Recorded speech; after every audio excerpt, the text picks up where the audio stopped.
மஞ்சளை கொண்டு திலகம் வைக்கவும்.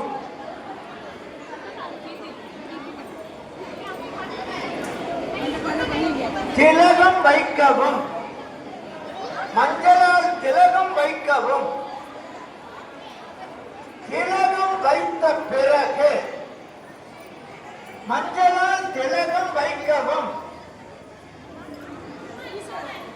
திலகம் வைத்த பிறகு நீங்கள் கொண்டு வந்திருக்கின்ற குங்குமத்தால் அதன் மீது திலகம் வைக்கவும்.